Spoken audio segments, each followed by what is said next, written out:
I can call him real quick, sir. All right.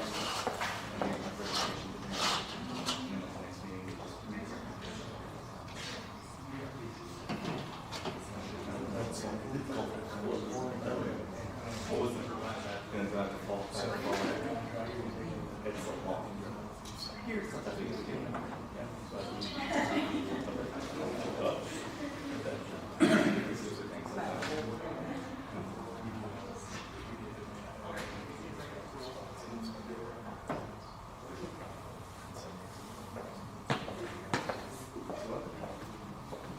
I do. My oldest freshman at Randall.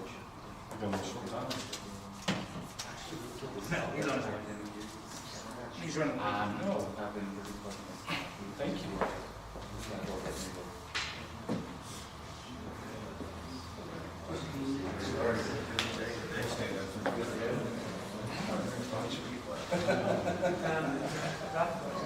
Track us on each every time. Square. Randy?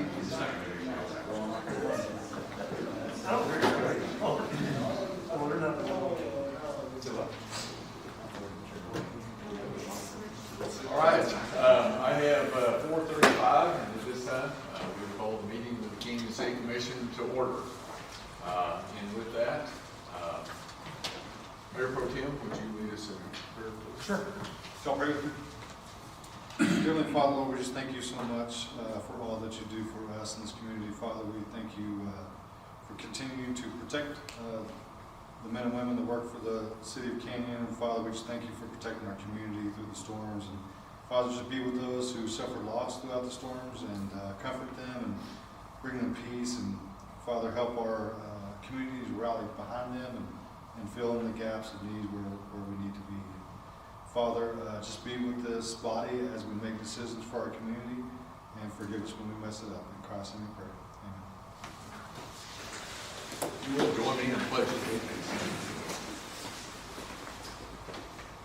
I pledge allegiance to the flag of the United States of America and to the republic for which it stands, one nation, under God, indivisible, with liberty and justice for all.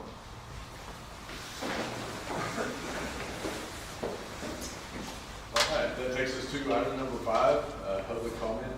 Comments from interested citizens. What's that, Rick? Skip the minute approval, sir. Oh, thank you very much. Let's try item number 4 first, approval of the minutes of the meeting of March 1, 2021.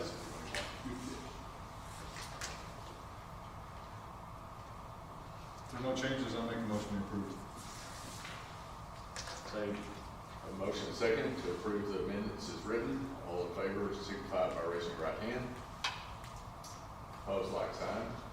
Motion passes. All right, Gretchen, that will take us to item number 5, public comment, comments from interested citizens. I have not had anything to sign in, I don't know. All right. I would like to make an announcement, Mayor. Yes. If that's okay. I would like to introduce our new communications director, Megan Nelson. We're excited to have her with us. We have some great things happening and information being put out in a very professional manner. And just wanted everybody to put a face to the talent and welcome her aboard. Oh. Would you like to say a word? No, I'm on day 1, so Yeah, no communication. maybe next time. Well, welcome. We're glad to have you. She's hit the ground running today. So, glad to have her. Thank you. All right, item number 6 is consider and take appropriate action on an update of Governor Greg Abbott's executive orders directed at slowing the spread of COVID-19 in the state of Texas. Thank you, Mr. Mayor. Numbers still continue to look good.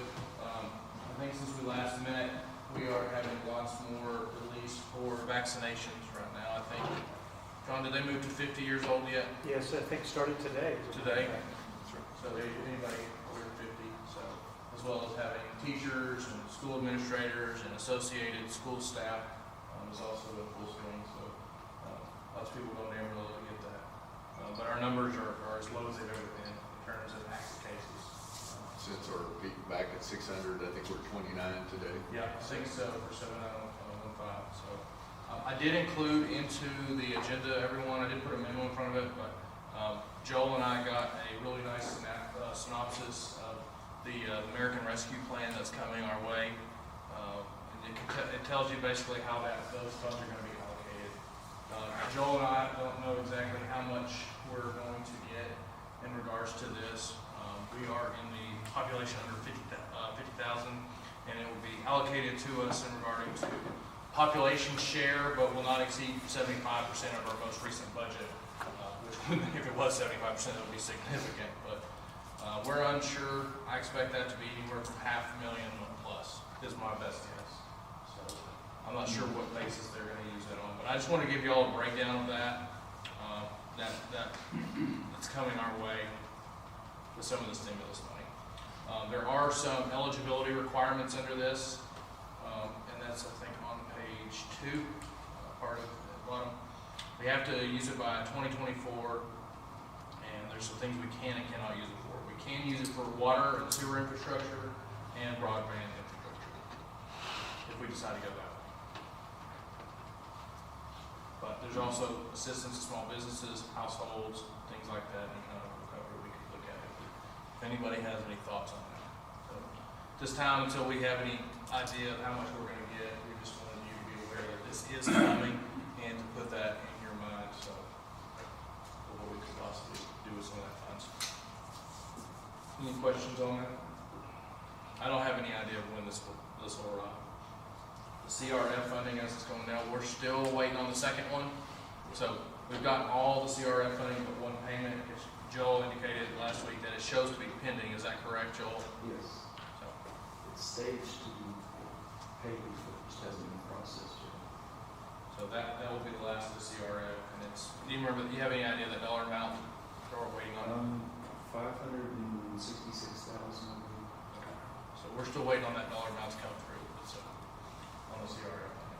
We're assuming it'll come through that same type of track, but we're unsure about that right now. But just want to get that in your minds. Think about it. Those are some of the eligible things we can do. So.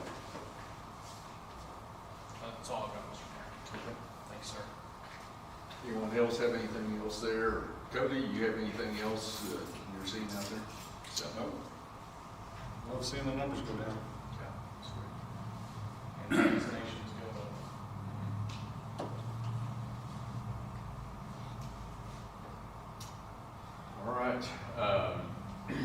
That takes us to item number 7, update from municipal court judge and clerk on municipal court procedures. Chuck, we have you as presenting this. Well, Mayor, I wrote the memo. Judge Cates is here, and I'm going to request that I turn it over to her so she can kind of update you on where we are right now. Okay. As you recall, the commission appointed her on January 11th, and she's been active now for a couple months, and she will give you an update. Okay. Judge Cates, I guess, Yes, thank you. I just wanted to let everybody know that we're having really good turnout with our virtual court. We've increased the number of people that are coming in virtually to court, so they're taking care of their tickets. They're seeing a quick reaction time from the court, and I think they appreciate that.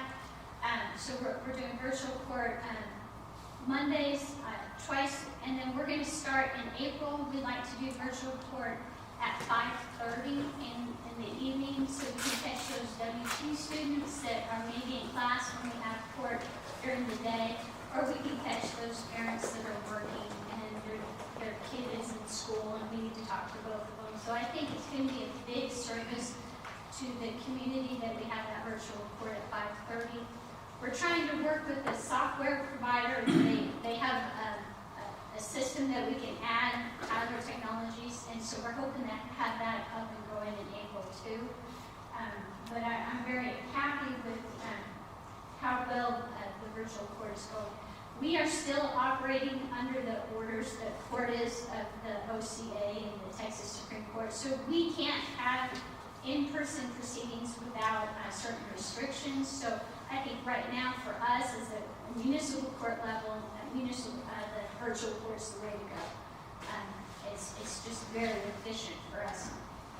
We are reviewing our collection procedures too at the court.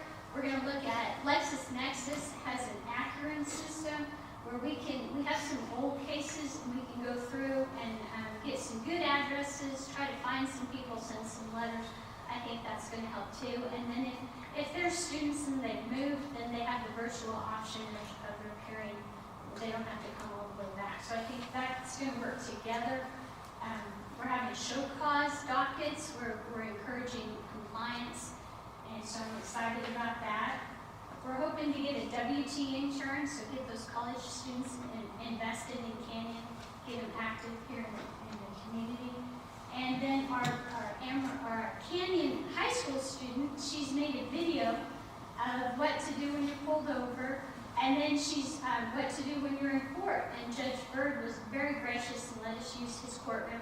I haven't seen the video yet. They're still editing that, but that's going to be great for the city because that's going to go not only to Canyon High School, but that's going to go to Randall High School, and that'll go to the new West High School, and we'll put it on our website. So I think that's important. But what our goal is to try to make municipal court a community court. And so we're going to reach out, we're going to try some community service options. Sheila's going to look at that for the juveniles. And so, I'm just excited. I think we're moving pretty quickly in the right direction. And I want everybody to come over and see virtual court, not as a defendant, but as a participant if you want to. And so just see how that goes. So when you're asked maybe questions, you'll know exactly how it is. So feel free to come over. We'll show you how that goes. That's all I I have. think we're very fortunate that Judge Cates was already familiar with virtual court, and that has really speeded things up a lot faster. I've noticed that Judge Cates is really cracking the whip on the show cause hearings and getting that quick access sure helps a lot. And we did show up over at the Justice Court Precinct 1, and Judge Bird let us use his courtroom for that video. We filmed it with Canyon High School students, playing the part of jurors, State's Counsel, Defense Counsel, and they did a good job with that and enjoyed that. So we'll look forward to showing that video to you when it gets edited and everything. I didn't have makeup on, so it's not going to be good. But we'll show it to you when it comes out. Do you have anything else, Judge Cates? I don't think so. I'm just excited. I think we're moving in the right direction. Well, thank you. Appreciate it. And yeah, that's great. See the list of new things to do, and appreciate you jumping in the middle of it, of course. Joe, I'm just wondering with Chip and Max here, do we want to go ahead to If you're okay with it, sir. item number 12? Yeah, So, then we'll have audit right after. since we might spend a bit of time. So, Gretchen, can you cue up the PowerPoint, please? Okay, well, I think we will go ahead. Yeah, we appreciate Chip and Max joined us here today. And let's go ahead and jump forward to item number 12. Consider and take appropriate action related to the purchase and installation of outdoor storm warning sirens. Chief Wynn, I believe you were presenting. Mayor, Commissioners. I'd like to introduce Chief Ward, he's the Director of Emergency Management in Amarillo. We have Max Dunlap here, as Deputy Director as well. As you know, we contract for emergencies. Management, thank you. One medical near there for a second. Emergency management services through our office of OEM, and at this time, I believe they have a presentation, and then we'll go into the agenda item. Thank you, Mayor, Commission. This will be pretty quick. I just want to, it's been a little over 3 years since we contracted with y'all to provide emergency management services. And I wanted to talk a little bit about what we offer you, because we've interacted with Joe, we've interacted with fire department, police department, and the other management team folks within Canyon, but it's been a while since we've been down here. So, are you the slide? Okay, go ahead. So, just real quick, I'm not going to read this to you, but what emergency management is, some people think hospital, but what emergency management is, we're charged with helping reduce vulnerability to hazards, and then cope with disasters. That's the FEMA definition. We help prepare plans, and we also lead the response, not at the scene, but behind the scenes, with all those folks to make sure that things are taken care of. So our program was actually formed in 1979. It was an interjurisdictional program. This is rare around the country because Camarillo straddles the line between the counties. They formed an emergency management program with both counties and the city. So that was formed then and has been like that ever since. As I said before, Canyon was added in 2018. We also do technically oversee that for the entire Randall County, but we do also have a specific agreement with the Village of Palisades. Lake Tanglewood, although we cover them, has their own emergency management coordinator, who is the fire chief, and they've elected to do that. We address the 4 steps of the emergency management life cycle. So that's mitigation, prevention, preparedness, response, and recovery, and that addresses all hazards. So what do we do? So my office, there's 5 of us, including myself and Max, Alice Ely, who is our technical hazards planner, and 2 others. We have over 50 years of combined emergency management experience. So you get all of that experience with us, not just one person. We are responsible for creating emergency management plans. Those are big. We just submitted our newest one. We can't even as a part of that. We also are responsible for hazard mitigation plans. But we also offer training and exercises, and one of our focuses this year is to be to deliver that to Canyon more specifically to them. We've done it to this point, but we also want to make a bigger focus for us. Also, tailored exercises for the city itself, where we sit down and we do a tabletop, or we do a full-scale exercise, apart from trying to lump it together with Amarillo. We provide software. We use a software called Viochi, which is sort of like Facebook for emergency management. It's really simple. It has a phone app and stuff like that, but it creates situational awareness. It has a mapping tool. It has a notification tool, and that's how we communicate during incidents and disasters. We also have Everbridge, which is actually 2 sides. The internal side, which I'll talk about here, is related to how we communicate inside the cities. And certainly Canyon has that ability as well. So I believe we have quite a bit of the Canyon employees in that as well. Also AMA alerts, and I'd like to hit this one kind of hard here in a minute, but that is our citizen notification tool. So it is a way to get texts, phone calls, emails about what's going on, and I'm going to show you that from this weekend here in just a second. And then we've done a little bit of outdoor warning siren support in helping all our radio communications department that does that for us has come down and consulted and done some things. So coming soon, package exercises, departmental checklists, and then we are going to form an emergency management advisory group, or EMAG, I guess is what we're going to call it, where we have representation from all of our jurisdictions that come in and tell us, where we tell them what we're doing and ask if that's the direction of focus that they want. So AMA alerts, AmarilloAlerts.com/alerts is how citizens can sign up for a notification system. Again, text, email, phone call. We have over 24,000 people in this system. Between the system itself, and we also can hit Nixle, which our police department uses. So these are the 4 alerts that we sent out this weekend for the storm that went through. It's free. So it covers the entirety of Potter and Randall counties. So one of the things I'll talk about with sirens is we have a lot of tools in our toolbox to use. The younger generation, the younger folks, the people that have smartphones, this is the way they communicate. This is the way they'll get information. If it's not on social media, but we do that too. Or if they do it through TV and radio, we do that too. So the other way we do it, if you'll go ahead, is through outdoor warning sirens. So outdoor warning sirens are exactly what the name says, essentially. They're to be heard outdoors.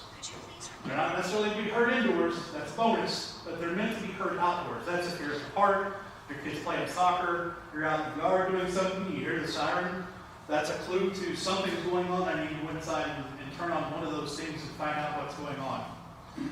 Canyon's current system is actually VHF, that's a band in the radio set spectrum, it's a little bit limited.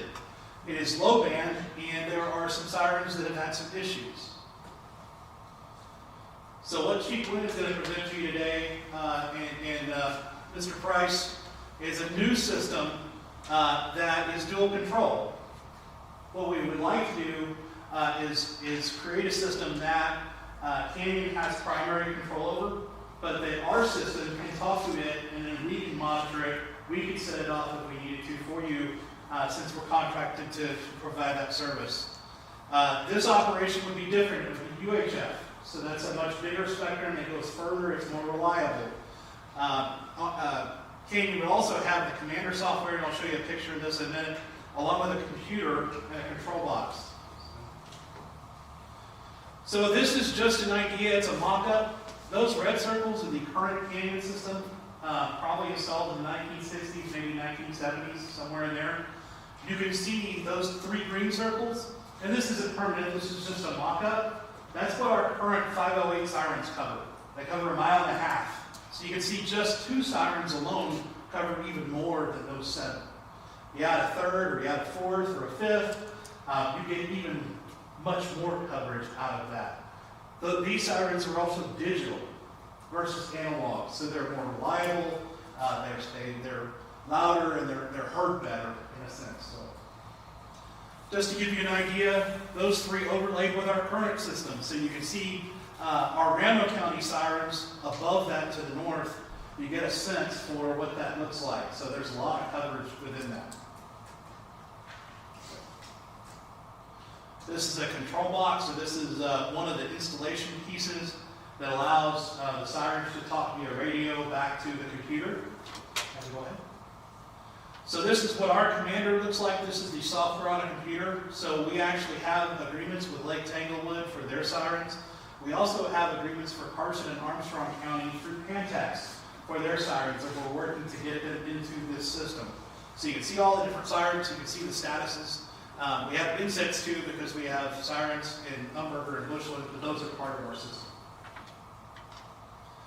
The neat thing about this software, it gives you feedback. We know when a box is up, and we know when they were last sounded. We do a test every day to make sure that they're talking. It's a lot different than just having that control box. Having this and seeing, is there a power issue? Is there any kind of issue with the siren? Is it rotating? This software gives you all of that feedback. Hotkeys. So this is a way that we can sound just Umberger itself, or just Bushland, or just like Tanglewood. We sounded like Tanglewood this last weekend.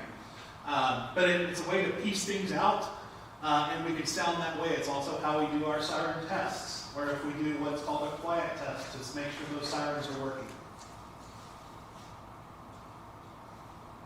And that's what we have. So Rachel, when you go back to the coverage maps,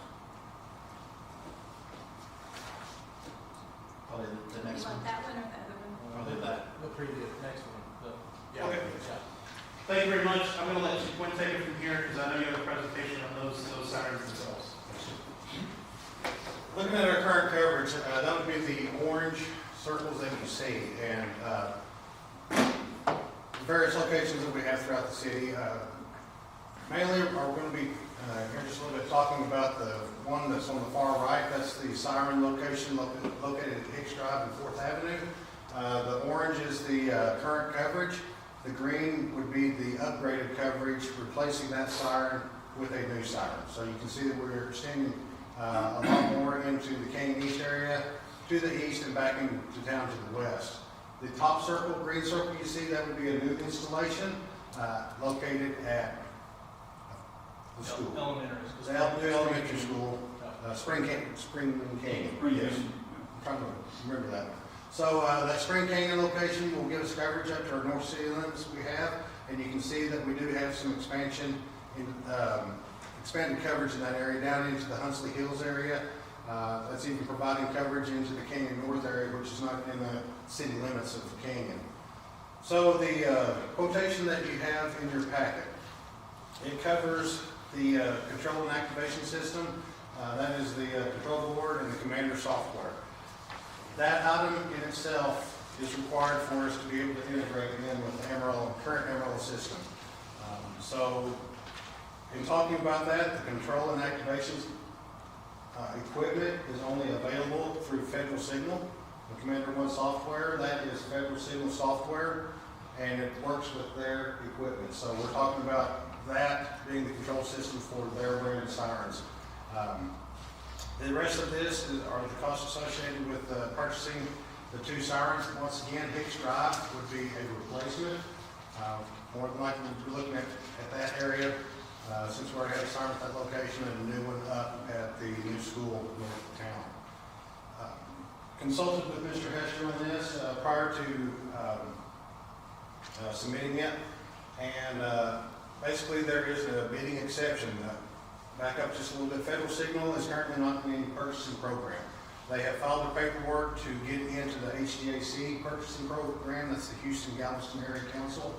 However, due to COVID, HDAC is not approving any new contracts until July the 1st. So they are not currently in a purchasing program, but they are the only supplier for this equipment for us to be able to integrate in with Emerald Systems. So I consulted with Mr. Hester on this, and Mr. Hester, do you have anything to say regarding one source? There is a single source of supply, so under the competitive bidding laws, there is an exception when you only have one source of supply, including protections that exist by virtue of patents, copyrights, or intellectual protection. This, when I talked to the chief, he produced that letter for me to look at, and there is no other source of supply with integrated software capability to work with this hardware. So I rendered an opinion to the chief that this is a permissible exception to the competitive bidding rules under the single source, 022 single source exception. And I believe that single source letter from Federal Signal was included It in is your packet. yeah. So that's where we are right now. We're asking for the approval to purchase these 2 sirens. I will let you know once again, as Chip emphasized, this is for an outdoor warning system. This is to warn people that are outdoors at the time that the sirens are going off. Like Mr. Ward said, one of the side benefits, or fringe benefits of it is you happen to be close enough to the location of the siren, you will get indoor warning as well. But we need to start putting out some information, educating our public that they need to be relying on other means for indoor notification. Have any questions regarding this? I do. Yes. So, and maybe that's just because I'm confused, is this right here, that area where all the outdoor stuff is at WT? Correct. That's not covered? Not under this coverage. We originally were trying to install a new one and replace 2 in this budget, but due to the available funds in the budget, we had to back off to 2. And we have no coverage up in the north area this time, where the new school is. And we have some limited coverage going back K and East in that area between I-27 and 38th Street. So that's why we concentrated on these 2 locations right now. So are you just, I'm guessing just because of the circumference right there that I see both those circles in your existing and your new, you're just going to replace one on top of a existing? That right there would be a proposal to replace that at the post office, and we get that coverage out of just that one side. So there's no way if we need further that way? Not with that one at the post office. The only way we can do that is to continue to expand our coverage. Replacing the one on top of the classroom center would definitely get that area. That's another location that we have on WG's campus, and we have one on top of the classroom center. But that wouldn't be digital. I mean, you would have to, you'd be doing the same thing with 2 systems. With this proposal, these 2 sirens, should they be approved, we're still going to be relying on old technology in that orange area. That big green circle is not there basically with the purchase of these 2 sirens. But once again, this is the amount of money that we have in this year's budget to start this system. We only have enough for the controller system and 2 sirens. Administrator Jones, I would also add, typically in a situation like this where you have a university or college, sometimes that's coordinated with them on whether they want the coverage, as they're sort of their own entity in a sense. In jurisdictions that I've been in previous, that's usually what's happened. So, coming in here today, we were looking at the two big areas that cover the most. You know, the one we felt that we were lacking probably the most was the one out on Hicks Road in terms of coverage of houses and concentration of people being outside. And then adding one out there for a new area, but also be able to cover all of Madison Park, because we were missing some of Madison Park up to the north, as well as a little bit on Hunsley and off of Hunsley Road there. Commissioner Jones, the ultimate is, of course, to provide coverage and get all those orange coverage circles covered with new technology and decommissioning the old siren system. So you wouldn't have any orange dots? So you wouldn't have any orange dots? Correct. And what's the, do we know the cost of that today? Yes, we have an idea of what we'd like to look at, and so we wanted to go in what happened this weekend and kind of go into that topic, if you're good with that. That will include that kind of information. This weekend, Dennis, you'll chime in when you can. We had Dennis and Chief Brush and I were in constant communication, as well as we were actively on VOG, talking with emergency management, especially National Weather Service. Ultimately, we have been confirmed by Mark Fox at National Weather Services and OEM that there was a tornado on the ground about 12 miles south of town. And then at that time, Dennis had approximately 4 spotters out through town, and ultimately it was decided on a recommendation from National Weather Services and OEM, because we had such a large, what do you call it, rain ramp. There were actually 3. A rain ramp, we couldn't see if something were to happen. And so it was decided to initiate that siren at the recommendation from OEM. And then Dennis has the ultimate trigger on pulling that. That trigger was pulled. When we pull that trigger, we have to do 2 things. We have to activate the sirens on the low band frequency and then on the VHF. So we're doing those kind of in tandem. And if I'm wrong, Dennis, please tell me. But it has to be done twice. They're not under the same umbrella, kind of like what we've been talking about. So we're on 2 different radio frequencies going out. Well, ultimately, there was a system failure in regards to this. So they did not sound. Do I feel that we were in an immediate threat? According to Dennis and Spotters Week, we felt pretty good about that. Though we were not into immediate threat. However, there is an issue that those did not go off at that time. We had no indication of such being a failure. We had tested a week and a half ago, and we had an operator failure, not a system failure. We failed to operate it appropriately and correctly. We had an operator failure. We had then scheduled, due to that, we went and checked. We called Daniel. We called our tech out to take a look at it and everything, and that's where we determined upon Dennis's investigation that it was an operator failure. So in regards to that, he recommended to go ahead and schedule a second test.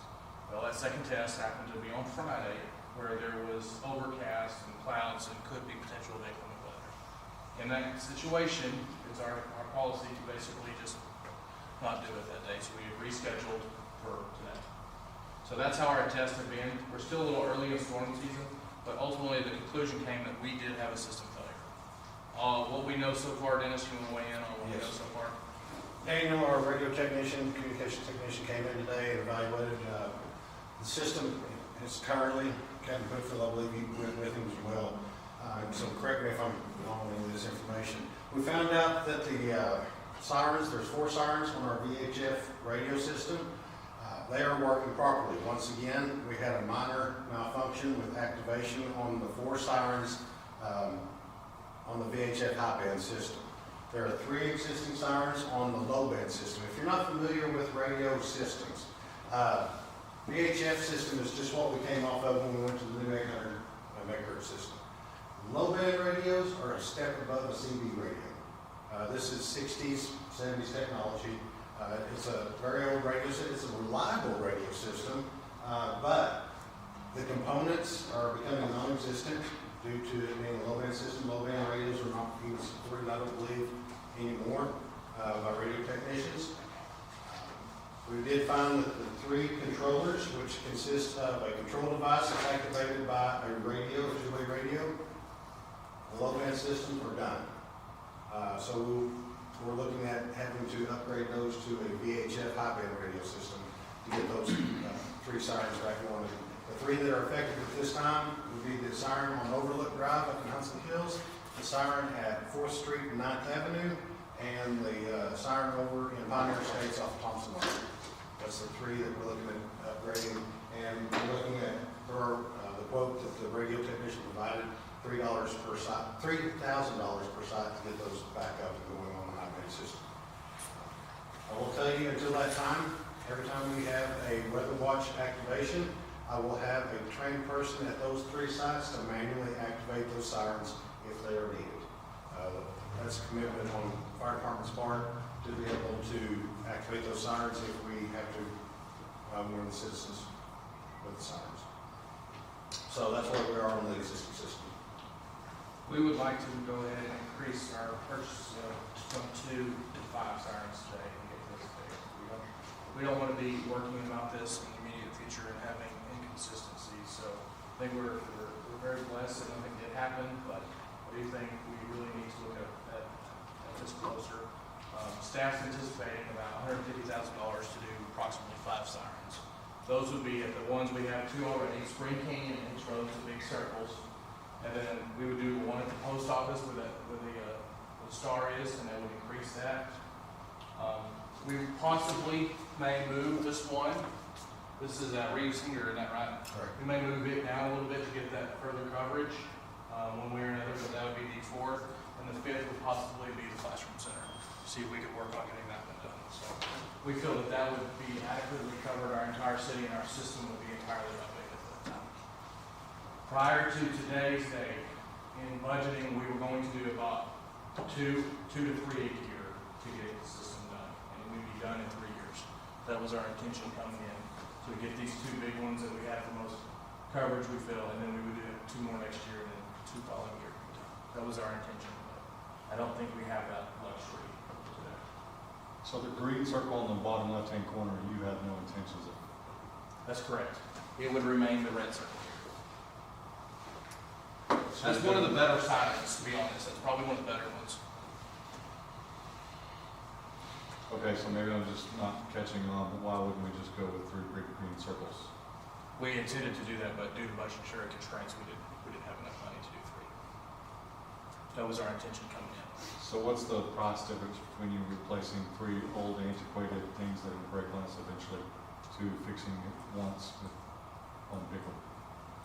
Well, we would probably put that one back. It's about $22,000 for a siren, and then another 6 to 7 to install, so about $29,000. So the 3 big circles, big green circles are one system.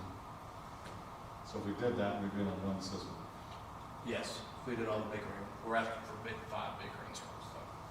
So it's changing from this right now from these 3 green ones to putting 5 green ones on here right now. Our originals coming in today were going to be these 2 big green circles. We do the number about 385 houses out here that had no coverage at all. We thought that was a concern, so we needed to grow that one. As well as that, being at Madison Park, didn't really have any coverage with new growth, and then at least covering some of Hunsley. So those are the ones we came in with. Our third choice would probably be the post office, but that wasn't on the agenda for the purchase today. We would add this one, and that one. Okay, so I'm understanding it. This one would extend out to that area that's not covered right now. You can see where our city lines go out. It would cover that whole area where there is a lot of outdoor events. And then this one we've talked about moving down a little bit to get that further south to make sure to get that high school adequately covered. But we could leave it there and probably be pretty good if we wanted to. And that's at Reeves-Singer. So would it be feasible to move that one from the classroom center back up that direction even more to? The classroom center is probably one of the tallest buildings in town, and so most of these are, what is the height, Dennis? Mounting height will be approximately 40 foot. For a regular pole, and that's probably several hundred. So I mean, it's the highest structure in town, so it's kind of nice having that on top, because you're probably getting more coverage than up there. Would that be fair to say, Chip, from your experience? So we may be getting more than that green circle because it's so much higher than the typical siren site. I know that didn't quite answer your question. Yeah, I was just wondering, I see, so we don't have to buy a tower, but Right. But would there be a place to move it a little further? I just trying to think. One You know, the thing to stadium do, or, I'm sorry, sir. like the stadium, or you'd just push it out there and cover that white blank area? It would, I have no doubts if we replaced it with one of the 508s chip. Yes, 508. With the 508 rotating head, that area would be covered, I have zero doubts about that. And it could go even further. Okay. One thing that we'll do, should the resolution be approved, is Max and I will work to look at our coverage and see if we do need to adjust some of those locations to provide maximum coverage. Basically getting the most bang for our buck for our new sirens, outdoor warning siren system. Judge, we utilize our GIS system in the city of Amarillo to identify coverage areas specifically. We play with the locations to get your maximum coverage before we decide on the location. I would like to add delivery time on the new system is up to 8 weeks for the sirens themselves and up to 10 weeks for the mounting poles. So, as you can tell, this is not going to happen during this storm season. This will be something that'll be ready to go for the next storm season. So it's imperative that we do repair the 3 that need the new controllers to get them back up in operation so that we can have those 3 additional sirens operating on the existing system. And we're looking at about a month to be able to get those back up online after we get the parts in.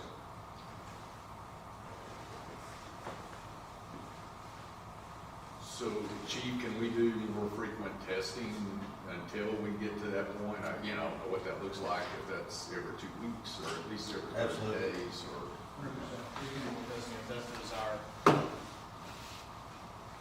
just to have confidence in this intermediate system or the old system in the meantime. The standard was monthly testing up until this point, beginning right prior to storm season. Storm season started a little bit early on us. Mayor, one of the best things about the new system is you'll very likely set up a daily check. So if that's checked daily, you'll know.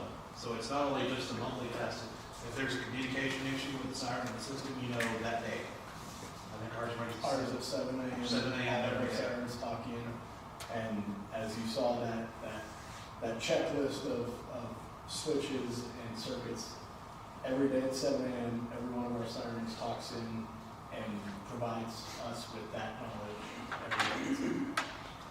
So basically checking, and it got the signal and it sent a signal back. Right.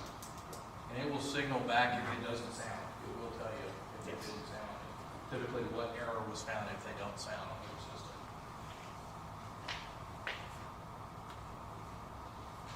So, Joe, your recommendation is that we go with this new resolution number 13-2021 to spend $150,000. Yes, that would be a desire. Go ahead and just pull the trigger on this. Get the system done, get it up and running. And so instead of waiting a few extra years to get it done, just do it now. I'll make a motion to approve resolution 13-2021. I'll say. Have a motion and second to approve resolution number 13-2021, resolution of the City Commission of the City of Keene, Texas, approving the purchase of outdoor warning sirens. That will be to the extent of $150,000. Any further discussion or questions? I will say, we do plan on drafting a press release about the incident this weekend to let the public know and let the public know what we're doing to address that. So we're working on that as we speak. Our new communications director is helping me with that press release. So if anybody has any thoughts on that, I'd love to hear, but we want to make sure that our public knows this happened, it didn't sound, we try to sound it, here's what we're doing to fix that today. And here's the commitment from the City Commission. And Mayor, we do look forward to working with you, not only from the emergency management side, but also on these sirens to make sure we get the maximum benefit and monitoring as well. Well, we appreciate that and having y'all's expertise in this area and all too, and letting us be a part of it. So, thank you. We have a motion and a second. All in favor signify by raising your right hand. Opposed, like sign. The motion passes. So, well, thank you all. No, I think that's a good move and I appreciate it. So, Thank you. Thanks, guys. Thanks, Max. Thank you. Jim and Max, thank you all for coming down. Y'all don't want to stay for the audit? I You're welcome. I gotta do my own budget. We'll be talking to you tomorrow.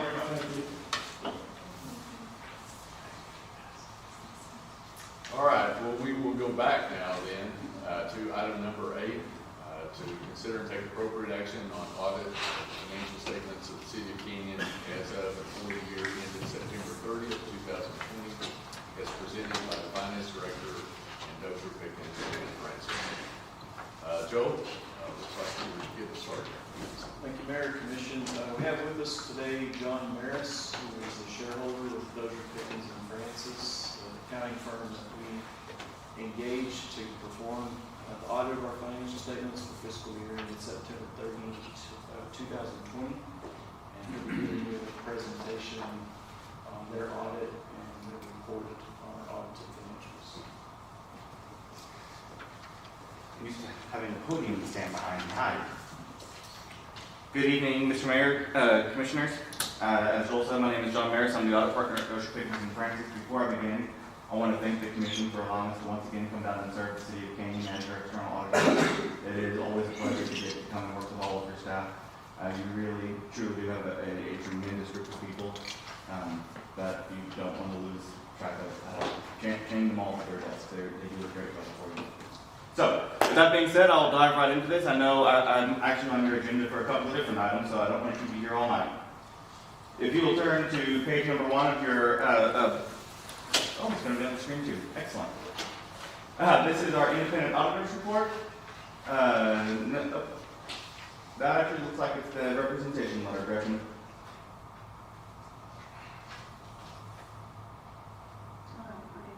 Okay. I'll start talking in the meantime. Sound good? Yes. Okay. So the opinion letter has not changed significantly from the previous year. Just to give you the quick overview of what's going on in it, at the top of the page it tells you what we've done. We've audited the accompanying financial statements of the governmental activities, the business type activities, the discretely presented components unit, each major fund, and the aggregate remaining fund information of the City of Canyon as of and for the year ended September 30th, 2020. As always, the reason why that's stated that way is we're actually issuing several different levels of opinions. The governmental activities are all the funds of the city aggregated together into a singular unit with all the long-term assets and liabilities presented. The business type activities are your proprietary funds, again aggregated together. The components unit is the EDC, kind of off by itself. The major fund is coming back down to that fund level presentation. This is more akin to what you're used to seeing coming out of the finance director's office on a monthly basis. It's effectively cash in, cash out. There are no long-term assets or liabilities to contend with. And we are designing all of our testing and all of our materiality levels at each one of those stages so that we get a good comprehensive audit of the city and we know exactly what's going on. The second paragraph on that first page is going to be Joel's absolute favorite in time. It talks about management's responsibility. That management is responsible for the preparation and fair presentation of these financial statements in accordance with accounting principles generally accepted in the United States, including designing and implementing internal controls to ensure that they're free of material misstatement, whether due to error or fraud. And what that translates to in English, because I recognize that was not English, is that these first 2 pages are mine, the rest of this book is his. The reason why I have to draw that to your attention is because the Government Accountability Office, the lovely folks in DC that issued these standards that I have to follow on your audit, are trying very hard to push towards your independent auditors cannot assist you in preparing your financial statements. They are they're indicating their desire to say that is an impairment of our independence. Our professional stance, as always, is that's a load of hooey. We are simply taking your numbers and putting them into a prescribed format.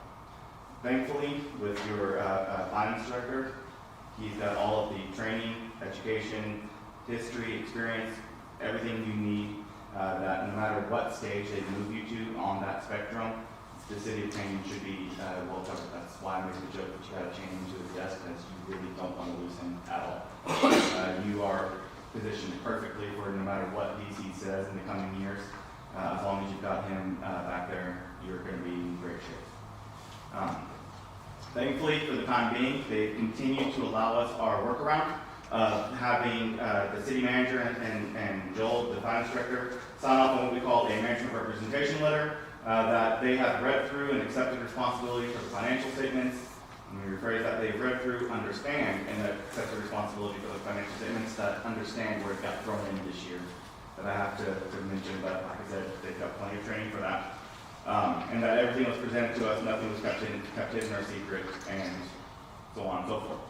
As I've said for the last several years, I really hope they continue to let us do that, because I really don't want to change. The next section down there is our responsibility. Our responsibility is simply to express opinions on these financial statements based on our audit, and then it tells you the standards that I use to conduct that audit. At the bottom of the page there is our opinion. This is what you would engage us for. In our opinion, the financial statements referred to above present fairly in all material respects the respective financial position of the various levels we've already talked about of the city of Canyon as of and for the year ended September 30th. It's the cleanest opinion we can give. Joel kept a tremendous set of books this year for you. I think we, as far as recommended audit adjustments, we had what, 3? Something like that, 5? A very minimal amount. So you get good, clean numbers coming out of the finance director's office every month. So you have all the information that you need to be able to make good, informed decisions. The last thing on the letter to talk about is the last paragraph on page 2. In accordance with government auditing standards, we've also issued a report dated March 5th on our consideration of the City of Canyon's internal control of financial reporting and our test of its compliance with certain provisions of laws and regulations. We'll do it's the same letter we have for you every year. We'll get into that at the end of the presentation because it is at the back of the book. All right, now that the PD stuff's out of the way, let's talk numbers. Correction, I have no idea what page it's going to be on the PDF, but it's going to be page 11 in the download. It's going to be quite a ways down. Well, not quite a ways. The statement of net position. Here we go. Perfect. All right. As I mentioned, so coming the different columns here, you've got your governmental activities, your general fund, hotel, motel, all your non-major funds aggregated together. You have your proprietary funds coming into a total, and then we have the EDC off to the right there. I believe I'm on your agenda to do the EDC's presentation as well, so we'll talk about them under their section. As far as the city is concerned, cash and cash equivalents at the top of the page there. Total cash, investments, and restricted cash increased $1.5 million over the year. That's mainly sitting, it's kind of spread between the various columns. The governmental activities, almost $2.6 million is up to 1.5, but the investments in governmental activities are down about $1 million. Business type activities, total cash and cash equivalents is up 1.1 million. So you kind of change the structure of your cash, but overall, like I said, city cash is up a little over $1.5 million. The next big swing on your assets is the intergovernmental receivables of $1.1 million. What that is, it's up $708,000 from the previous year. $600,000 of that is COVID money that you were anticipating receiving. I believe that was the receivable that we're still talking about, that the state is kind of dragging their feet on getting to you. The other $100,000 is an increase in sales tax receipts for the year. And we'll talk about that a little bit more later on, but the city did see kind of a surprising increase in sales tax revenue, especially considering what's been going on. And like I said, we'll talk about that in just a moment. As far as your fixed assets go, in the general fund, there wasn't too much of a swing. All of your purchases were offset either by dispositions or depreciation, so they stayed pretty consistent. Under the business type activities, though, total assets are at $4.3 million. There's a chart on pages 35 and 36 that we'll get into that will have the detail of those. On page 12, as far as your liabilities go, there's not really a whole lot of swing going on here. There is a new liability. About a third of the way down the page, you see a contingent liability of $456,000. This is the, not the penalty, it's the surcharge for Lone Star. No, it's the penalty. Oh, it's the penalty. Thank you. You moved on me. That's the penalty for Lone Star, that if they can actually achieve the standards that you set out for them, that you agree would be paid back to them. Otherwise, you could keep it and recognize it as revenue if they fail to meet those goals. The other big thing that I want to draw your attention to is your net pension liability, TMRS, of $1.9 million is down $2.2 million over the year. And I rail against this horrible pension standard for this very reason, the fact that it is so volatile. As always, there's that 10-year trend schedule on the back that we'll get to, and I'll point out exactly why it dropped so much, and kind of talk about what CMRS is indicating the future might look like for that. The big number that I think you would be interested in is your unrestricted net position at the bottom of that page. You increased your net position a fair amount this year.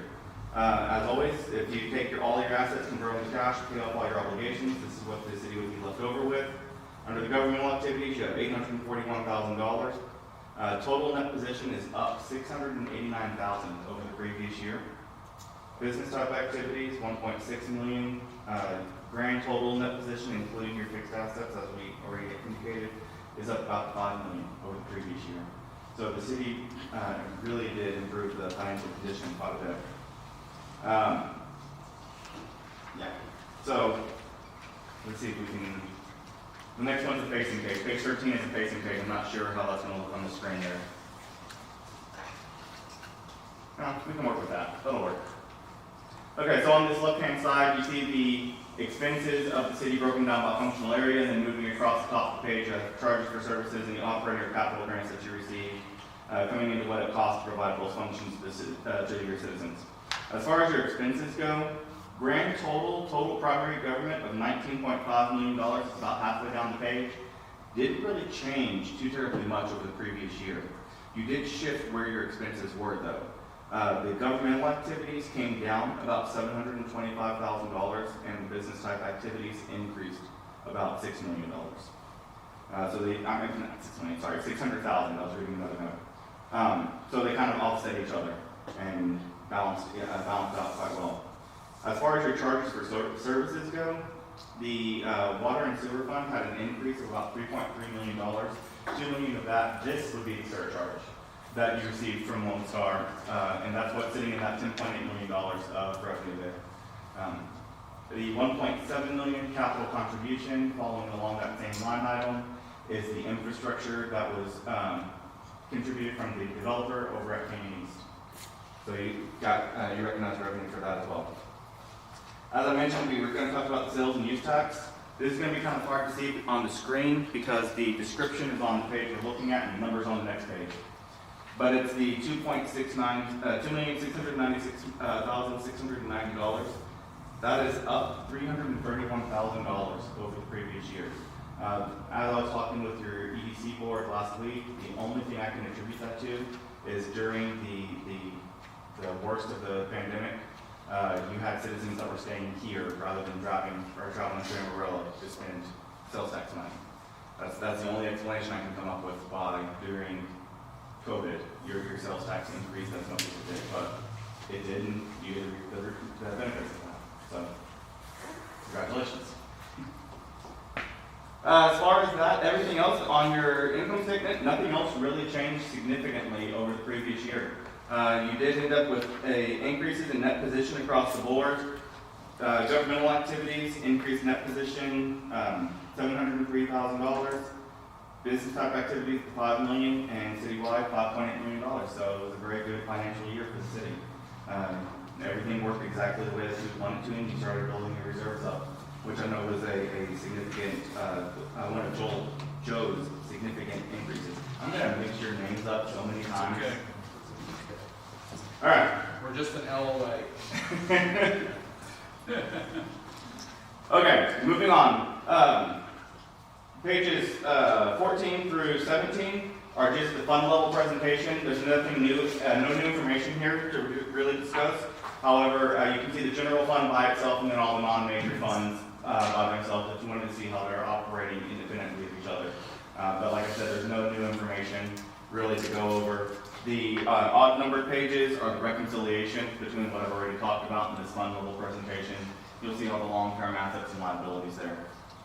Pages 18 and 19 are the balance sheet for just the utility fund, or water and sewer fund and golf course by themselves, as well as the internal service fund.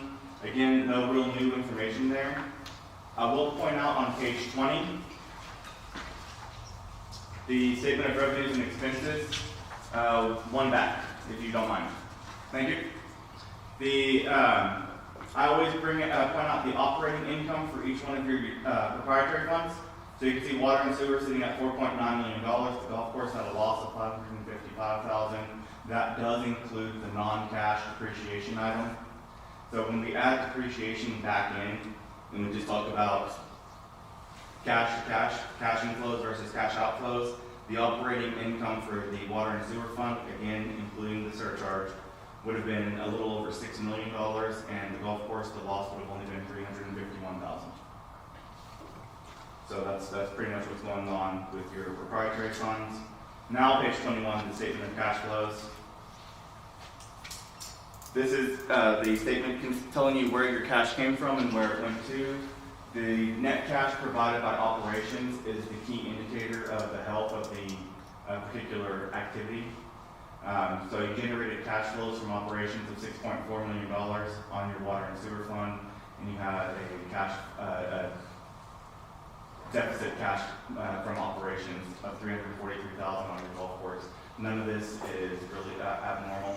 It tells us that your water and sewer fund is working exactly the way that you want it to. It's generating cash from operations that you can use to purchase further infrastructure, pay down debt, help supplement the costs of the general fund, and your golf course is your golf course.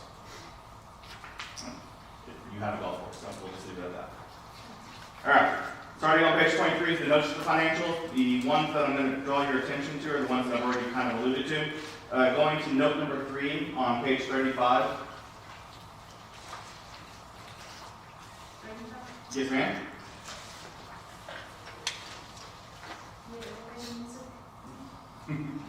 There you go. Oh, there we go. Fantastic. So this is the capital asset changes to the governmental type activities. The big swing here is you see the infrastructure of $925,000 on the increase. That was the 2020 seal coat project, as well as the roads in Canyon East. Nothing really else really shocking going on here. Sean, on depreciation schedules on the capital assets being depreciated. Yes, sir. What's the bottoming out factor on depreciation of infrastructure? What do you mean? I mean, they don't always depreciate till they're nothing. You mean, do you have a residual value? That's right. That is actually determined by you. Okay. Whenever you purchase the asset, if you determine that there's going to be a residual value left over, then when you put it into your system, that would be kind of where you determine that and plug it in, and it would depreciate down to whatever value you determine. I believe, and Joel can correct me on this, I believe as of right now, the assets that you have recorded, you have no residual value set. So everything is acting as if it will depreciate down to zero eventually. Is there a benefit to doing that? Financially speaking, not really. Okay. Not that I can think of off the top of my head, I should say.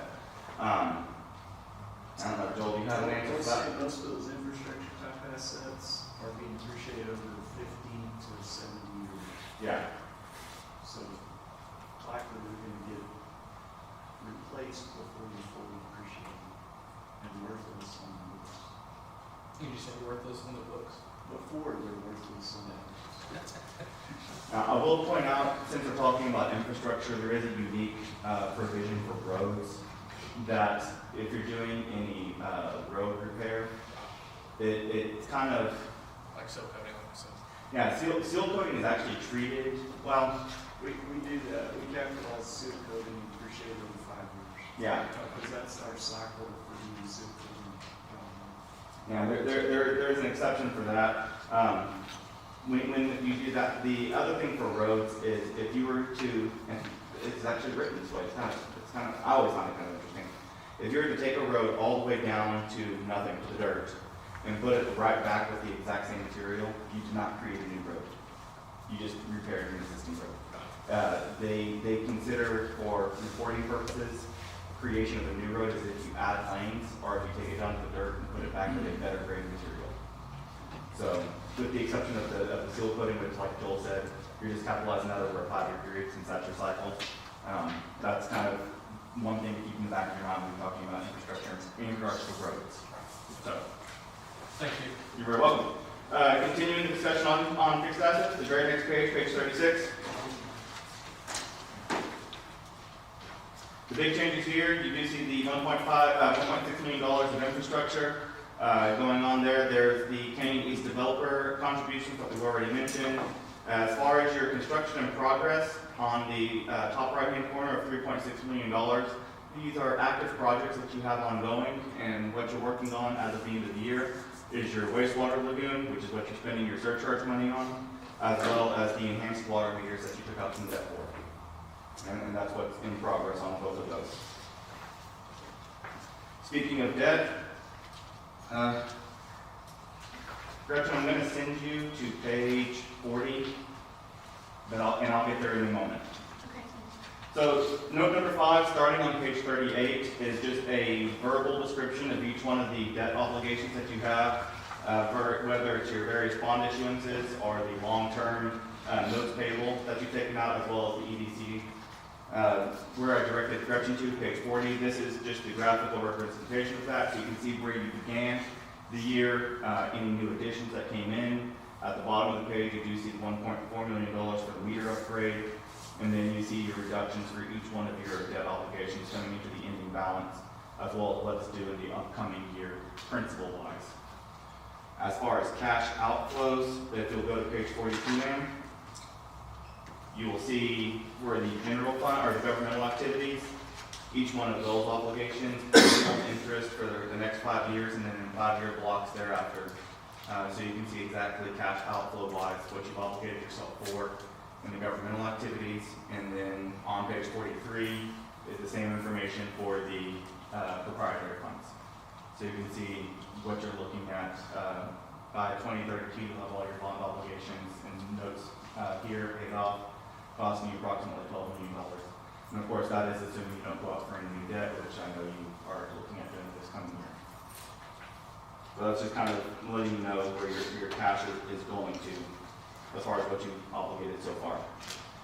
I'm going to jump ahead past any of the retirement plan stuff. We'll get to that in just a second, and I'll get on my usual soapbox. I'm sure you're tired. Y'all are tired of listening to me by this point. But I will point out, actually, I'll skip that too. Note number 12 on page 67. Quite a big jump now. 67. Yes, ma'am. This is not a required disclosure. This is something that our firm adds in for the benefit of your readers. It's talking about the state of Texas property tax rate and what you, by Constitution, can the max that you can assess compared to where you actually are.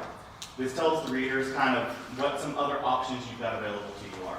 Not only are you working on building up your cash reserves, I mentioned your cash is up $1.5 million. You have your equity reserves, which are coming back up too. You have the ability to take on more debt, but you also have the ability to move within your tax rate as well. For the 2019 tax roll, which is what this audit covers, your tax rate was 43.809 cents per $100, meaning you had a margin of 2.06 and some change. If you were to max out your rate, which no one is advocating you do, we're not even going to talk about rollback elections or anything goofy like that, but the city could generate an additional $16 million of tax revenue. This tells your readers that you have room to maneuver should an instance or a situation come up where you need additional resources for that purpose. So and you have quite a bit of room to maneuver within that. Okay, now for the lovely retirement plan. Page 69. Page 69, it's a facing page, but I just want to stay on the left-hand side, man. So it'll be the one that has the 4 years across the top. So one more down. Perfect. And if you'll scroll down just a hair's breadth more. So this is a 10-year trend of your retirement plan, letting you know exactly how it's fluctuating from year to year. The top of the page is the actual liability itself based on the actuarial calculations. And you can see from year to year, it's kind of moving at normal, or not say normal, but usual levels. There are no big spikes or dips in it. The problem is when you get down to the fiduciary net position, this is the value of the cash that is being held on your behalf for your plan. And you get to that net investment income line, and you can just see that, and this is what is going on with the market. And you can just see that going up and down all over the place. That $4.2 million this year is the single cause for why your plan, the liability for your plan decreased so much.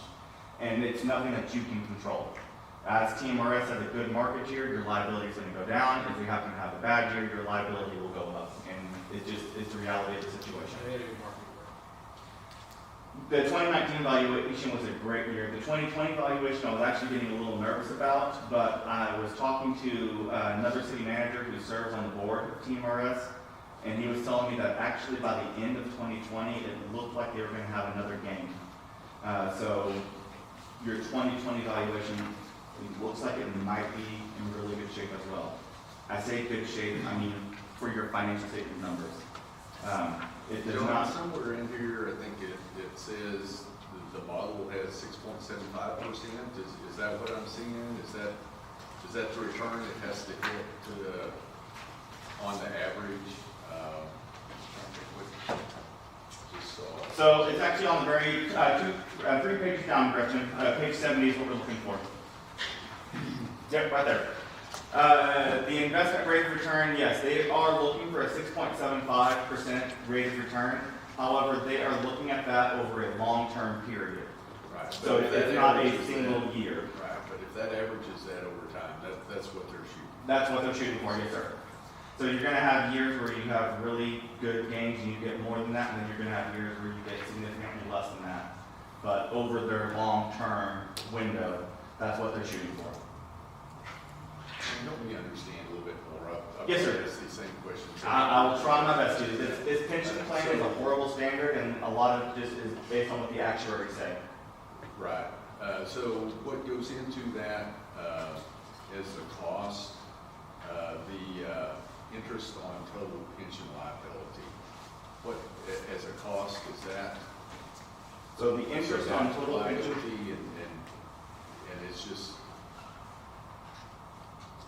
so that is the actual discounting back of it's their discount rate where they've taken your liability, projected it out to the mortality that they've assigned to each one of your employees, and then discounted it back to today's dollars.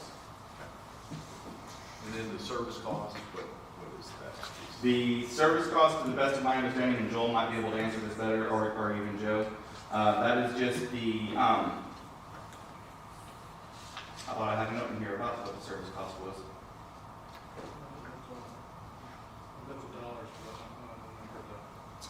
It's at the very top. Yeah, it's $988,000.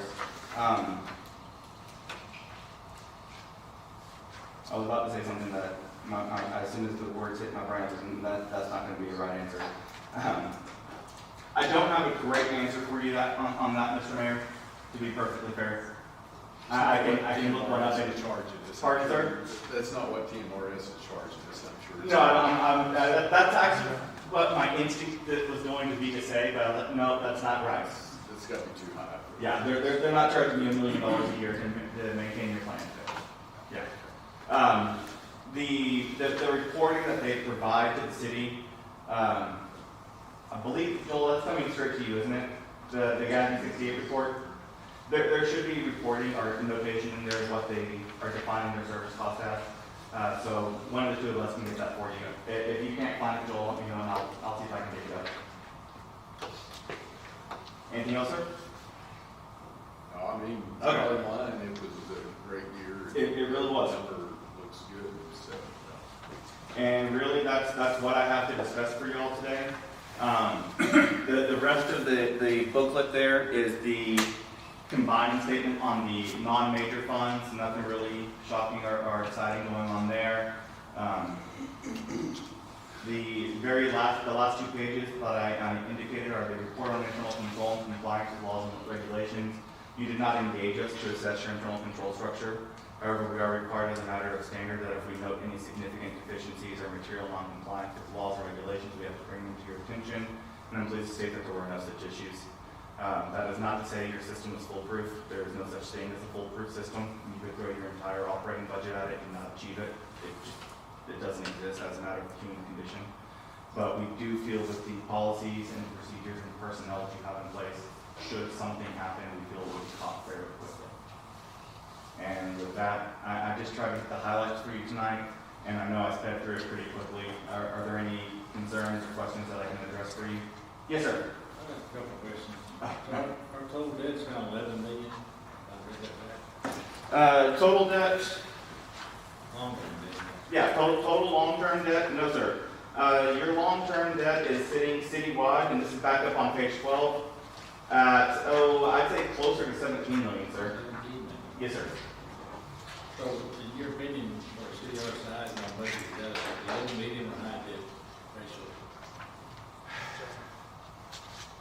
I've seen cities, truthfully, you're probably running about average. I actually have some cities that I'm auditing about your size that are significantly higher in debt, and I have some cities about your size that are lower in debt. So I don't think you're anywhere excessive. You're generating enough revenues to maintain and finance your debt, and while still building up reserves. So I think financially speaking, you're in good shape. I don't think you have excessive debt that you need to be worried about. Then the second question, I'm zooming on, I guess I'm looking at page 20, our net income for the year would be around 3 million. On, you said page 20? 20, Okay, you're just looking at the utility funds. The change, yes sir, for the water and sewer fund, after transferring out some money to cover the general fund, yes, you were still looking at a $3 million net income for just that fund. the general fund, did it break even? The general fund is being subsidized to a fair amount by your utility funds. So, okay, let's, I'm just saying, is it fair to say we've made about 3 million last year total?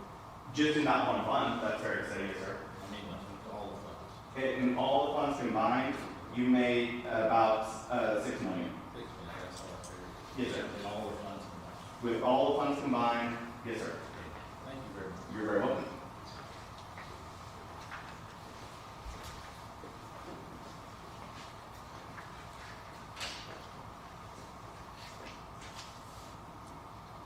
Oh, it got very quiet all of a sudden. I don't know if that's a good sign or not. We'll add, keep in mind that 6 million includes developer contributions, it's not all cash. That is a fair statement, yes. Correct. That's That's what I thought, yeah. So yeah, if we take out the developer contribution, you had $1.7 million of developer contribution, and so back that out. Did you get the cash? And it does also include non-cash changes in your accrued compensated absences liability, the non-cash changes in the net pension obligation that we were just talking about. So that's not cash in versus cash out income for the year. That is a accounting standard income. There's probably 2 million there that's really like the cash. You have net cash in there at all? So the change in net position, Could be on the balance sheet maybe?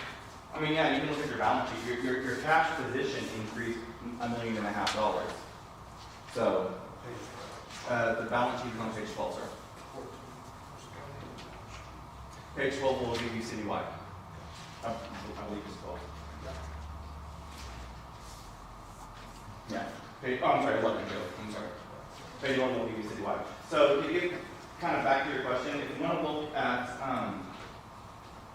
the operating income for the utility funds, which would not include the capital contributions or any of the transfers. So before you do any transfers or anything else, the operating income for both of your utility funds was sitting at $4.4 million. Now that does still include depreciation, which is a significant number in there. And then as far as your governmental funds, operating income, and this is on page 16, about middle, 2/3 of the way down the page. Before any transfers, you were sitting at a loss of $284,000. So when we factor transfers out of the equation, we factor capital stuff out of the equation, citywide, you're probably looking at closer to the $4 million number. Yeah, about the $2 million that you were estimating. You're very welcome, sir. Anything we ought to look at, I know there's a budget comparison in there, anything that we ought to look at that just jumps out at this point? As far as your budget is concerned, sir, you do have a budgetary comparison schedule for just the general fund. That's on page 68. The big thing to really look at, and this is an accounting standard, so it's not really something that I think would be of any added benefit to the commission, is they, the GAO, when they write how they want these standard, or these statements to look, they do want principal and interest on your debt, to be budgeted separately, not together. What page? Page 68, sir. That's the only really big negative number there. It's that deficit of $21,000, and it's all because when you budgeted principal and interest together instead of separately. And I'm required to separate it out. We did that in this year's budget. Yeah, I figured you would have. I think we did that in this year's budget, principal and interest separated, and this is debt service for the tax-related debt service, correct? Correct, sir. Yeah, so, yeah, we did that this year. But as far as the rest of your budget is concerned, it looks like by and large, all the amendments that were needed to be made were made. It looks like the little one in capital outlay slipped through the cracks, but you had more than enough savings in the other functional areas to more than cover it.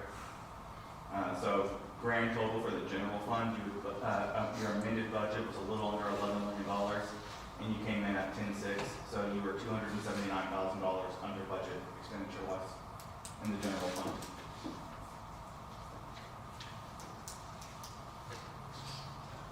And $792,000 over budget as far as revenue is concerned. So that's where your increases in your fund balance for the general fund came from.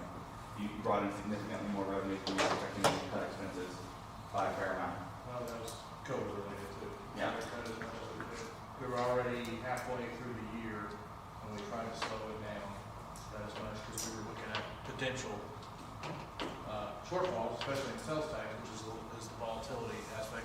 However, it went the other way, thankfully, and with many blessings, it went the other way. So part of that shortfall in COVID, and that's in my MDA, my management discussion and analysis, that's in the fund. So there's a lot of stuff that Joel and I wrote up in there. If you want some more of the budget-related items, if you look at the MDA that Joel and I did together, it's at the front. It has a little more comparative analysis in regards to that. He's going to page 3. Yeah. So we noted some of that, Joel and I did, in those net changes mostly. That's a little more budgetary related, but that's page 3 through 10. We put some specific things that occurred during the year, especially on COVID-19. We've made some noteworthy items regarding what John said on Lone Star dairy products and how that's kind of not a normal, but more of an anomaly in our audited financial statements. And so some of the things that really stood out to us, as well as our growth rate and our educational levels that are in the big paragraph on page 9. Joel referenced some of the sales tax revenue of the previous fiscal year and our decrease in ad valorem taxes between the years. We had a decrease in ad valorem of $181,250. So a little more comparative analysis in regards to this section, looking at the two budget years. And then one thing that stood out to me, we didn't have as many grants last year, and that clearly came through. There wasn't nearly as many grants as we had in the past year. So. Joel, do you want to add anything on the MBA?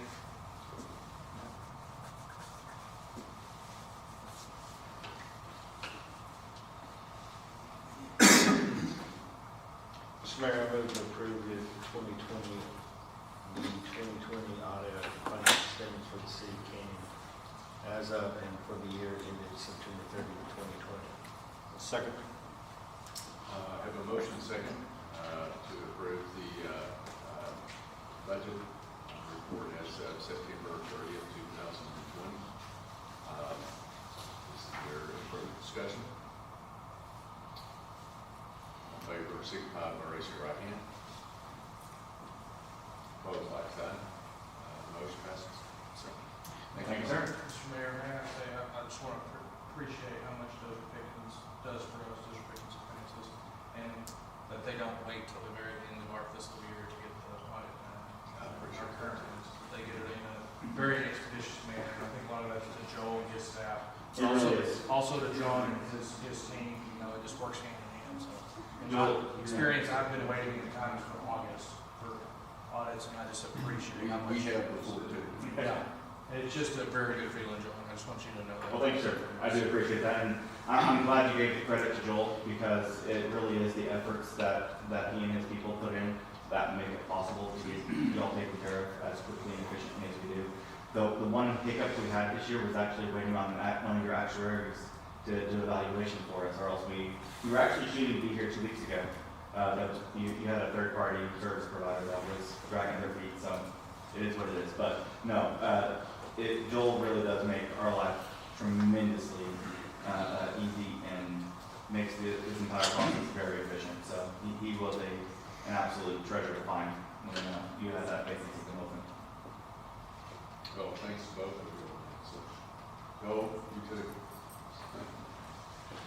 Okay, I think they're getting ready for me to do the next one, so. All right, with that, we will go to item number 9, consider and take appropriate action on audit of the financial statements of the Kingwood Economic Development Corporation for the year ended September 30th, 2020, presented by Finance Director and Francis.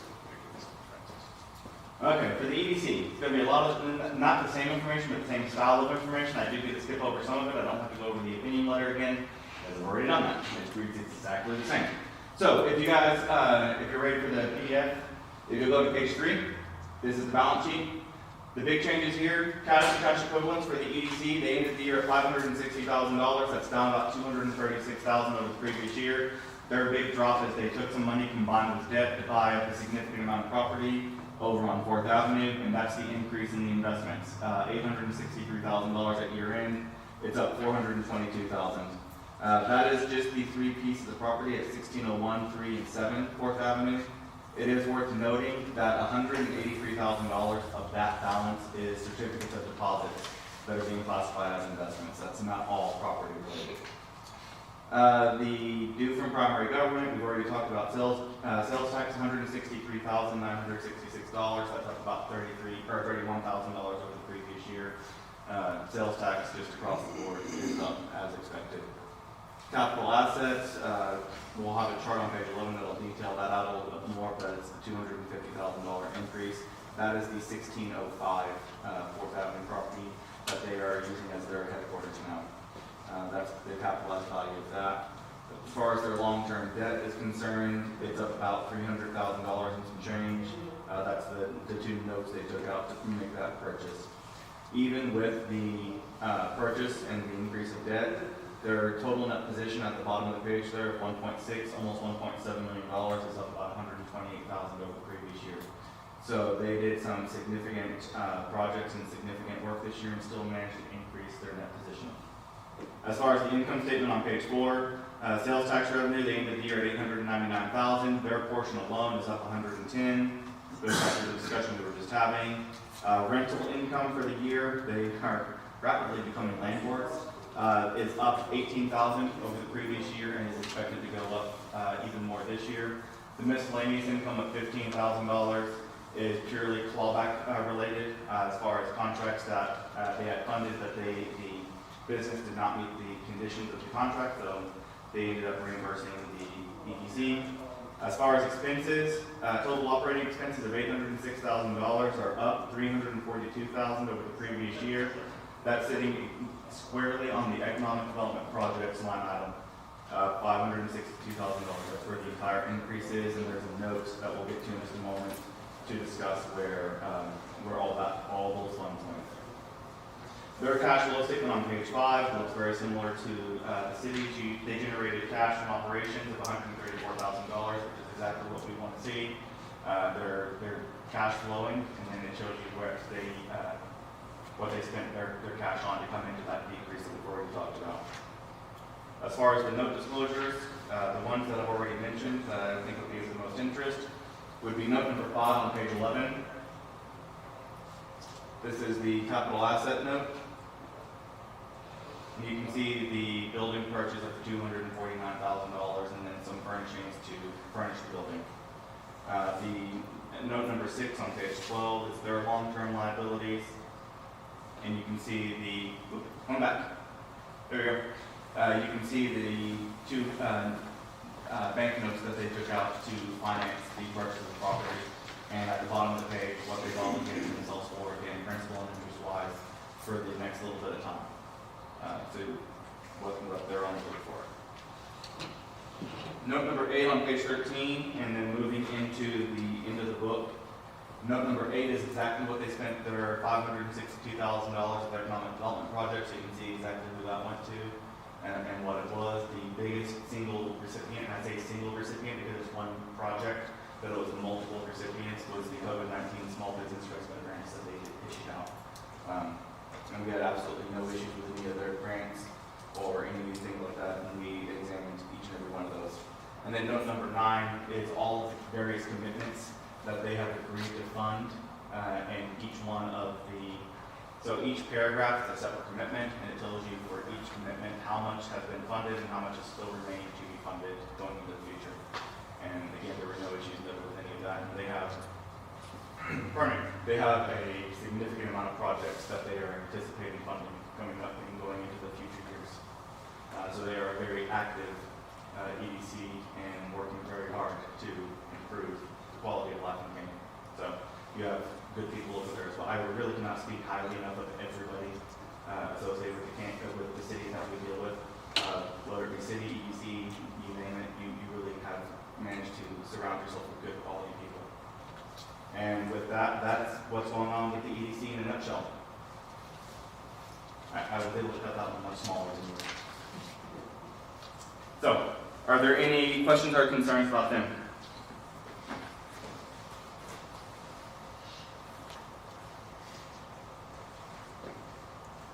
You referred to it, I think kudos to the EDC again for the COVID grants. I think that's huge. They do good work over there, and they have some good grants this year. Mr. Mayor, I move we approve the 2020 audit for the CDC for the year ended September 30, 2020. Second. Motion and second to approve the September 30th, 2020 audit for the EDC. Any further discussion? All in favor, signify by raising your right hand. Opposed, like sign. Motion passes. Gentlemen, thank you very much for your time this evening. I know that was not fun to sit through. I recognize what we present and what we do is not entertaining, but I do appreciate your attention this evening. And again, thank you so much for allowing us the opportunity to come down and serve you this way. As I always say, our firm's philosophy is not just to come down at the end of the year and drive these guys crazy, although that is fun. I've known Joel for a lot of years, so getting to work with him on this side of the table is kind of interesting. But we're here year round. If there's ever anything that we can do to help you guys out, please do not hesitate to give us a call. Our philosophy is that phone calls are always free. We don't throw our clock sticking until we have to go somewhere to prepare something. So take advantage of that as often as you need to. Thank you all very much. We appreciate it. Thank you.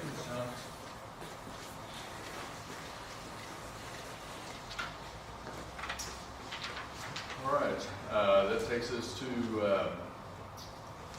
item number 10, consider and take appropriate action on appointment of auditor for the City of Canyon's financial statement audit in the fiscal year ending September 30th, 2012. Joe? Mayor, we would like to go ahead and recommend that we engage Dozier Pickens and Francis to do our 2021 audit. I'd like to go ahead and take care of this now and get them engaged so that we can continue that relationship. We'll call on them as we encounter different things throughout the year. As John said, they have been available to us. We have called them 2 or 3 times throughout the year. So we would like to recommend that we engage them for our next audit as well. Mr. Mayor, I move to engage Joshua Pickens and Francis to perform an audit of the City of Canyon's financial statements as of and for the year ended September 30th, 2021. Second. Have a motion and second. Is there any discussion? All in favor of the motion signify by raising your right hand. Opposed, like sign. The motion passes. Thank you.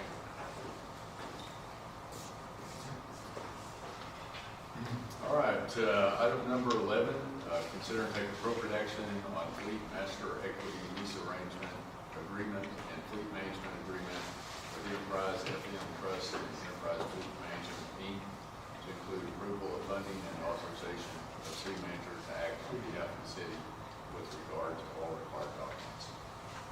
Joe? Thank you, Mr. Mayor. We had some miscommunication last time between Joel and I on this action. I apologize. We do have one director vehicle to purchase, and it's actually Danny's vehicle, so technically.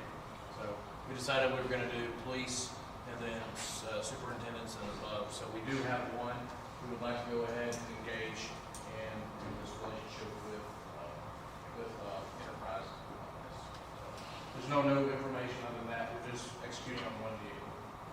And then we'll look, moving into this coming budget, we will start working, Joel and I will start working with them to look at those same vehicles in that purview that we've discussed of those types of vehicles. The other three we have will go ahead and be purchased through the equipment. Is that right, Joel? Yes. We'd like to go ahead and enter into this case.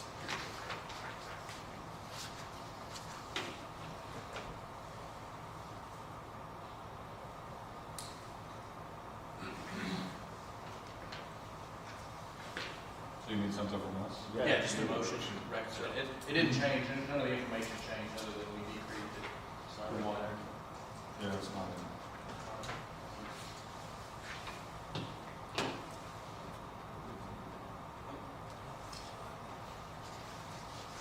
So moved. Second. Have a motion and a second. Is there any further discussion or questions from Joe? All in favor of the motion, signify by raising your right hand. Opposed, like sign. The motion passes. Thank you.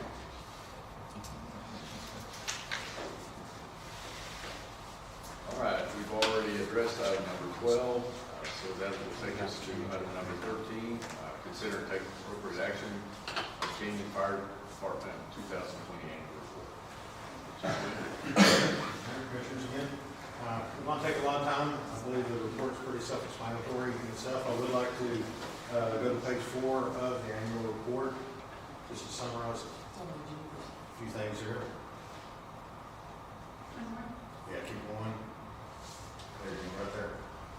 Total incidents for year 2020 ended up being 1,328 calls for service. Canyon Fire Department, it breaks it down to our city incidents, 811. 452 for incidents in our Randall County contract area, 28 incidents on deputy campus, and we had 37 incidents that we provided mutual aid to other jurisdictions on. Total fire incidents, 465. That's compared to total EMS incidents, 863. As you know, we run EMS first responder for BSA EMS, and so that was how many times we went out on medical calls. We had an average of 3.73 calls per day. For a city our size, that's a pretty good load. COVID did affect us a little bit. That's just some summary information on calls we ran that was where COVID was suspected or COVID was confirmed. In my cover letter, I did mention that due to some changes in our response policies, we were very well protected from COVID exposure due to personal protective equipment that we wore, or changes in response where EMS made the initial contacts and we did not even have patient contact unless they needed help with that patient. We just stood by down the street ready to go in. 5-year annual comparison, as you can see, going down to 2016 at the bottom up through 2020. You can see we're having a steady increase in incidents. 17 and 18 wasn't a big change, but overall, over that 5 years, we've increased a little over 300 calls for service during the year. Next page shows a little bit about our staffing.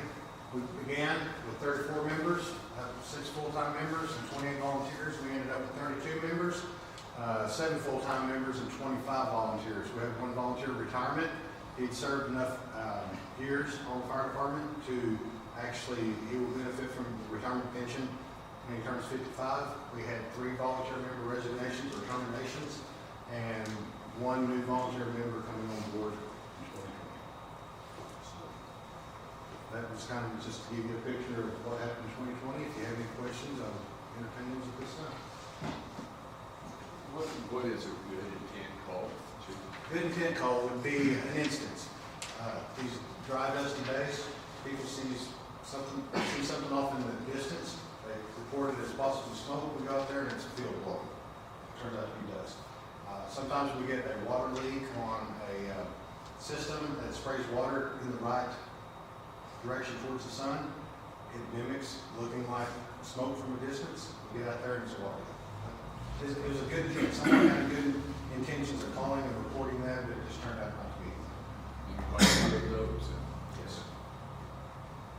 We got a lot of that during our big grass fire season, even on areas that had previously burned. The wind will kick up and blow the black debris up in the air. People see that and think it's on fire again, so we run out. But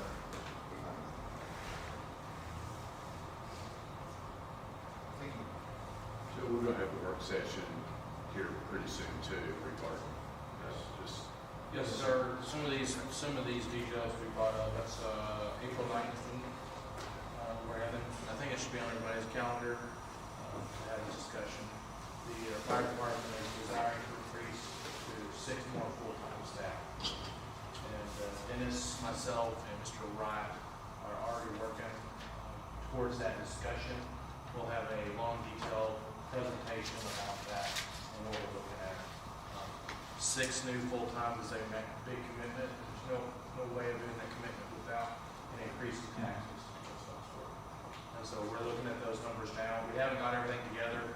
We got it all outlined as we move forward. So there'll be some more movement on staff side. We did quite a week or two ago, I think. We put quite a bit of all over into it. We'll continue to do a full breakdown, and a lot of it will conclude ISO rating, our increase in houses coming into the city, stretching the area radius across the city of responses, the increase in numbers of incidents that are being called for.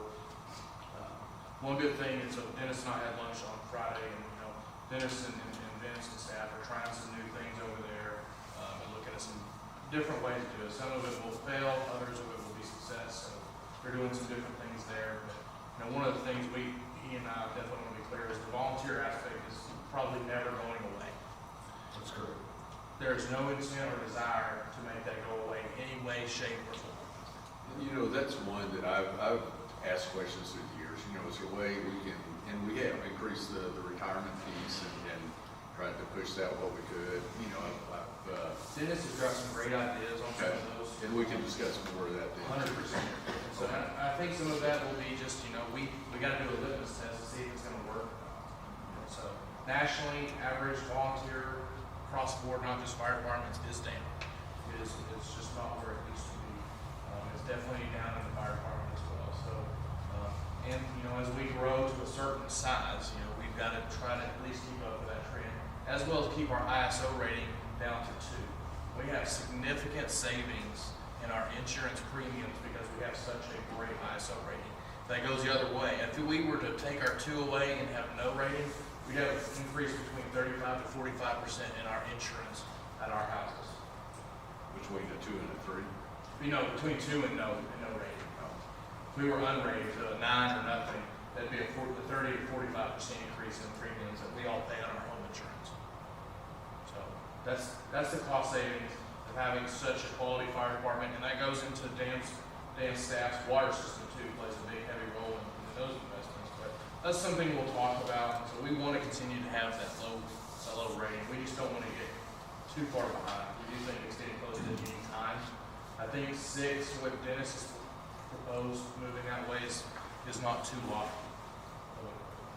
Our part is ultimately, it has to be financed. I know, talking with Mayor Pro Tem Jones, if this body does decide to go that route, there's some financing options we need to discuss, but also there's some public engagement that we need to do, and I think a lot of us are on board about that. The last thing any of us want to do is to surprise our citizens in any shape. And so I think there's got to be multiple components to this discussion and to that direction. But it ultimately comes down to this body and what their intentions are moving into the future. And that's what we're hoping to achieve on April 19th. To discuss that with you guys. At least have that big level discussion. So we'll continue to work towards that. So it'll probably be a couple hours at least on that. So. Is there anything specific that y'all would like us to prepare for at that meeting or something? See, a lot of the statistics is already here that Dennis has already gotten. Some of that will be already implemented in that presentation. But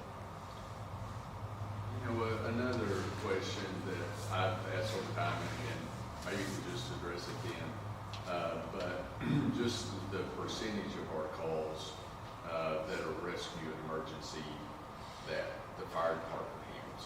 And so I guess the question is there, do all those calls, and I think I've asked this question before too, do all those calls need to be handled by the fire department, or is there somebody else that could better answer those, please? And somebody's got to go out, but.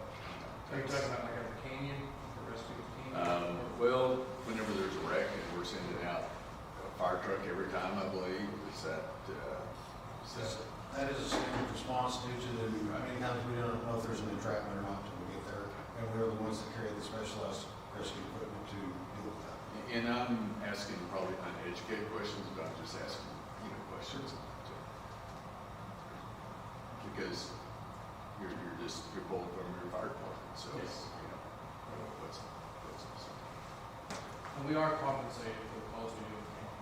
Right, so we do get compensated for that. Is there any way to, you have a breakdown, yearly incident increases, any way to have a breakdown in major incident types as they increase over the years? We can look at that over the years. I did a breakdown of the major incident types for 2020 graphs that are included, but we can go back. That'd be nice to see. We are, the reporting system that we're using now was implemented a little over a year ago. We have tried to import previous records from the systems that we're using, and some of that data is skewed a little bit. It didn't import quite right, and so some of the specifics it's just not there from previous years. But this is a system we'll be using for years to come, and we'll be able to start collecting that data in an accurate form. Does that become easier? Yes.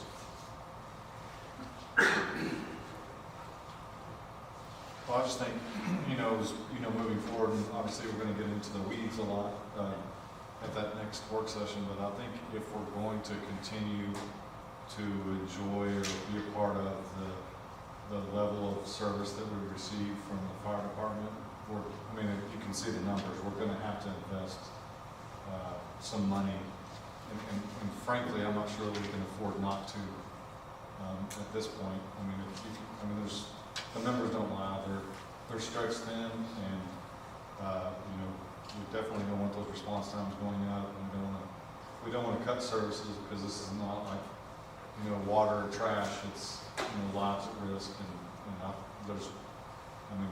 we can't afford not to. So I think it's important, and I'm excited to see what you guys have to present to us next month. So good job on this year for sure, guys, with what you've got for sure. Dennis will have a plan if that were to go through Cody. If we got those 6, he's got an idea of how that wants to look. I assume that's pretty much what y'all would like to see in addition. We're looking at it, why we need it, but also if we get it, this is what it looks like. Are we looking maybe both all at one time, but also maybe a staggered, over building it into the budget over, say, 3 years or something? That's kind of the dynamic of it, of what we want to do. There's a couple of options. We can do a safer grant, which kind of just snuck up on Dennis and I this year. It was almost impossible to do it in the timeline, especially in the current set of circumstances that the United States and Canyon and everybody else is in. And so that is one avenue. We can stagger it that way, and we can just work it up over, was it 4 years?